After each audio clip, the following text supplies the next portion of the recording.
Hello friends. ఈరోజు మనము ఒక కొత్త కాన్సెప్ట్ నేర్చుకోబోతున్నామండి. అదే డేటా అనాలిసిస్‌లో భాగంగా సీక్వెల్ గురించి కూడా నేర్చుకుందామండి. ఈ సీక్వెల్ మీరు ఎప్పుడైనా ఆశ్చర్యపోయి ఉండొచ్చు.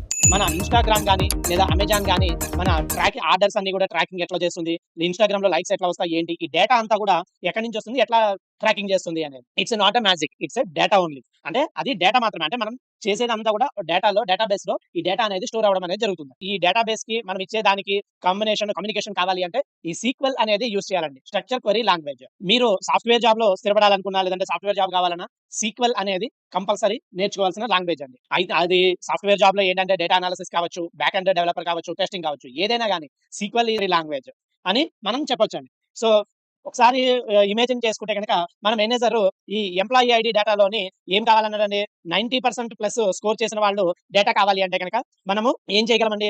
మాన్యుయల్‌గా చెక్ చేయాలి. అంటే లాక్స్‌లోను, మిలియన్స్‌లోను డేటా ఉన్నప్పుడు మాన్యుయల్‌గా చెక్ చేయాలంటే చాలా కష్టమండి. అదే వితిన్ 3 లైన్స్ కోడ్ రాసి సెకండ్స్‌లో మనం డేటా రాబట్టాలి అంటే కంపల్సరీ మనం యూజ్ చేయాల్సింది సీక్వెల్ అండి. అది దేనికోసము అంటే that is the power of fetch, filter and manage.